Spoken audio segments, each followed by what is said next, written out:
ओम नमः शिवाय। नमस्कार दोस्तों, आपके अपने चैनल प्योरिटी ऑफ लाइफ में मैं नीलम शुक्ला आपका बहुत बहुत स्वागत करती हूँ।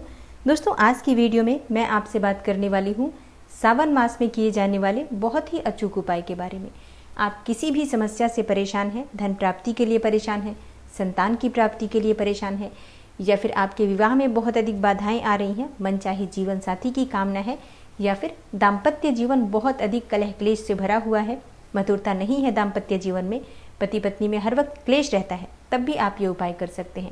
अगर आपके नौकरी में या फिर व्यापार में बहुत अधिक परेशानियां आ रही हैं, या फिर आर्थिक तंगी से आप बहुत अधिक परेशान हैं, कर्ज में घिर गए हों, या फिर आपका पैसा कहीं फंस गया हो, डूब गया हो, तब भी आप ये उपाय करेंगे तो निश्चित ही आपको लाभ होगा।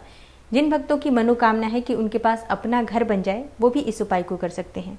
तो मतलब किसी भी मनोकामना से आप इस उपाय को कर सकते हैं, और बहुत ही छोटा सा उपाय है, बहुत आसान उपाय है। इस सावन मास में इसे अगर आप करते हैं तो इसका फल आपको बहुत शीघ्र प्राप्त होगा।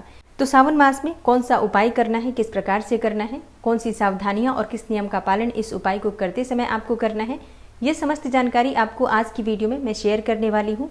तो आज की वीडियो बहुत महत्वपूर्ण है, पूरा ज़रूर देखिए, और अच्छी लगे अगर आपको आज की वीडियो तो वीडियो को लाइक करने के साथ ही ज़्यादा से ज़्यादा इस वीडियो को अपने फैमिली फ्रेंड्स के साथ शेयर कीजिए।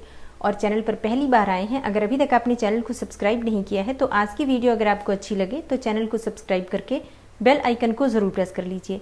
इससे ये होगा कि इस चैनल पर जो भी नई वीडियो अपलोड होंगी उनकी नोटिफिकेशन आपको सही समय पर प्राप्त होगी। दोस्तों, बात करें उपाय के बारे में तो देखिए, सावन के महीने में भगवान शिव की पूजा आराधना करने से किसी भी प्रकार की आपकी मनोकामना पूर्ण हो जाती है। भगवान शिव की जो प्रिय वस्तुएं होती हैं, जैसे कि भगवान शिव का अभिषेक करना या फिर भगवान शिव का विधि विधान से पूजन करना, उन पर बिल्व पत्र अर्पित करना, ये सभी नियम सावन के महीने में बहुत महत्वपूर्ण होते हैं। इसलिए पूरा प्रयास करना चाहिए कि सावन मास में जितना हो सके सभी सामग्री एकत्रित करके और विधि विधान से भगवान शिव की पूजा प्रत्येक दिन की जाए। तो इस उपाय को करने के लिए भगवान शिव की सभी प्रिय वस्तुएं आपको चाहिए। बिल्व पत्र, भांग, धतूरा, अक्षत, पुष्प इत्यादि ये सभी चीजें एकत्र कर लीजिए। इसके साथ ही भगवान शिव की पूजा में जलाभिषेक बहुत आवश्यक होता है। तो जलाभिषेक के लिए जल आपको चाहिए, गंगा जल मिलाकर, और जल आप तैयार कर लीजिए। इसके साथ ही पंचामृत रख लीजिए। दूध, दही, घी, शहद, शक्कर, इन पांचों चीज़ों को मिलाकर पंचामृत बनाया जाता है। तो अगर आपके पास ये सभी चीज़ें उपलब्ध हो तो आप पंचामृत बनाकर भगवान को अर्पित कर सकते हैं, उनका अभिषेक कर सकते हैं। और मान लीजिए कि आपके पास पंचामृत की सभी सामग्री नहीं है, तो आपके पास जो भी है, जैसे कि अगर आपके पास कच्चा दूध है तो आप उसका प्रयोग कर सकते हैं। दूध नहीं है तो सिर्फ जल से भी भगवान शिव का अभिषेक कर सकते हैं। जल में थोड़ी सी मिश्री या फिर आप चीनी डाल दीजिए, गुड़, शक्कर, कुछ भी चीज़, मतलब मीठा कर लीजिए जल को, और इस जल से भी भगवान शिव का अभिषेक कर सकते हैं।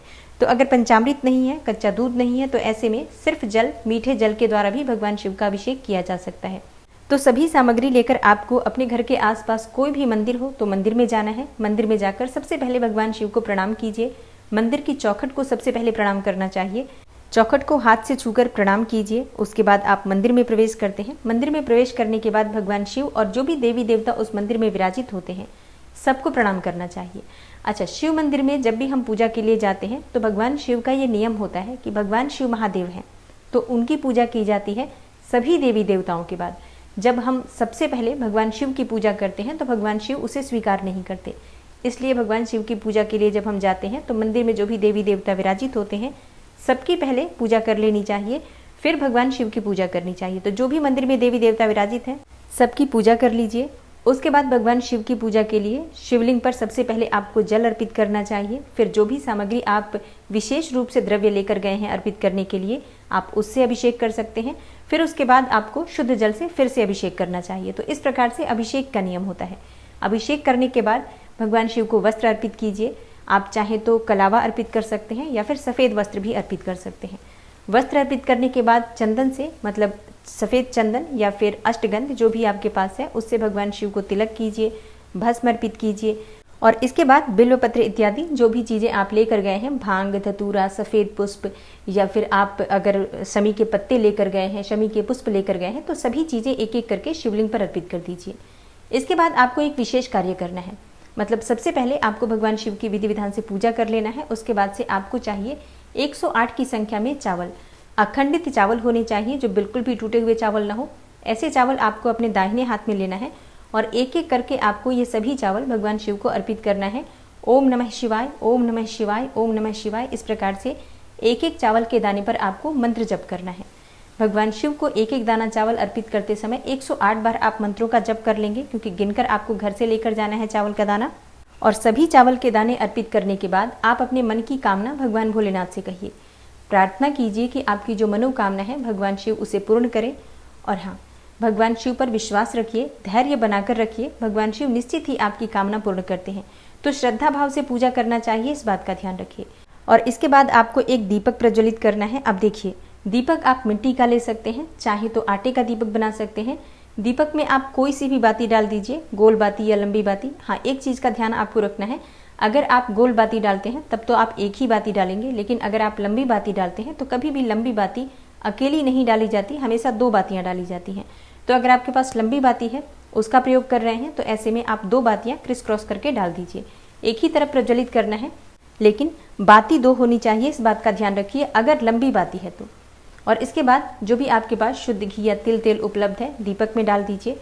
उसके बाद भगवान भोलेनाथ का ध्यान करते हुए, उनसे प्रार्थना करते हुए, अपने मन की कामना करते हुए दीपक प्रज्वलित कर दीजिए। अब इसके बाद 2 फूल वाली लौंग आपको लेनी है और अपने हाथ में लौंग लेकर अपने मन की कामना कहिए, भगवान शिव का ध्यान कीजिए और मनोकामना करते हुए ये जो लौंग है वो दीपक में डाल दीजिए। दीपक प्रज्वलित करने के बाद आपको लौंग डालना है, इस बात का ध्यान रखिए। और हाँ, लौंग फूल वाली होनी चाहिए, इस बात का ध्यान रखिए। मतलब लौंग ऐसी नहीं होनी चाहिए जिसके फूल झड़ गए हों, तो इस बात का भी ध्यान रखना अत्यंत आवश्यक है। जब आप पूजा पूर्ण कर लेते हैं, दोनों हाथ जोड़कर भगवान शिव से क्षमा प्रार्थना कीजिए। जाने अनजाने किसी भी प्रकार की भूल चूक हुई हो पूजा पाठ में, या फिर कभी भी कहीं भी किसी भी प्रकार की गलतियां हमसे हो जाती हैं, उसके लिए पूजा के बाद क्षमा प्रार्थना जरूर करनी चाहिए। तो अपने मन से भगवान शिव से बिल्कुल समर्पित भाव से क्षमा प्रार्थना करने के बाद प्रार्थना कीजिए कि आपने जो पूजा की है भगवान शिव उसे स्वीकार करें और उसका शुभ फल आपको प्रदान करें। आपकी जो भी मनोकामना है उसे पूर्ण करें। और इसके बाद आप थोड़े समय के लिए 2-4 मिनट के लिए भी मंदिर में अवश्य बैठिए। शिव मंदिर में बैठकर अगर हम थोड़े समय के लिए भी मंत्रों का जप करते हैं या फिर अपने लिए कुछ भी हम क्षमा प्रार्थना करते हैं, ध्यान करते हैं, तो उसका फल हमें बहुत अधिक प्राप्त होता है। और ऐसा भी कहा जाता है, मतलब शास्त्रों में ऐसा वर्णित है कि शिव मंदिर में पूजा करने के बाद 2-4 मिनट बैठना अवश्य चाहिए। तो ये कार्य आपको जरूर करना है। तो इसी प्रकार से प्रतिदिन आपको पूजा करना है। जो पूजा विधि मैंने बताई, 108 चावल के दाने और इसके साथ ही जो आप दीपक प्रज्वलित करेंगे उसमें आपको लौंग डालना है। आप पूरे सावन मास इस उपाय को कीजिए, निश्चित ही आप जिस भी मनोकामना से इस उपाय को करेंगे आपको लाभ होगा। और हाँ, जैसे कि इस बार सावन 2 महीने का है, 59 दिन का है, तो आपको पूरे 2 महीने तक ये उपाय करना है। अब मान लीजिए कि आप वीडियो देर से देख रहे हैं, आज नहीं देख पा रहे हैं, किसी और दिन देख रहे हैं सावन में, तो जिस दिन भी आप ये वीडियो देखेंगे उसी दिन से आप ये पूजा प्रारंभ कर सकते हैं।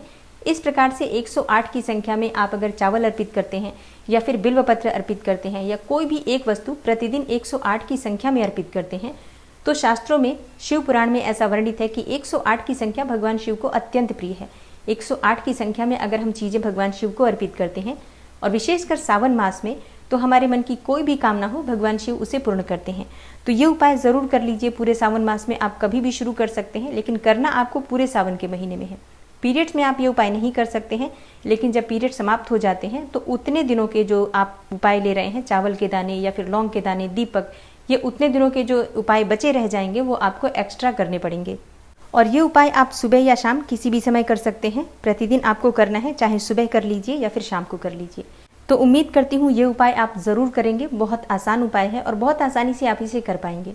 और दोस्तों, सावन मास महात्म्य की वीडियो आपको प्रतिदिन इस चैनल पर मिलेगी, तो आप लोग ज़रूर सुना कीजिए। और शिव महापुराण की कथा अगर आप सुनना चाहते हैं तो मेरे दूसरे चैनल धर्म साधना को आप सब्सक्राइब कर सकते हैं। उस चैनल पर प्रतिदिन आपको शिव महापुराण की कथा मिल रही है। तो सावन के महीने में शिव महापुराण और श्रावण मास महात्म्य, ये दोनों चीज़ें अत्यंत आवश्यक है, सुनना चाहिए। मिलती हूँ मैं आपसे अगली वीडियो में, तब तक के लिए नमस्कार।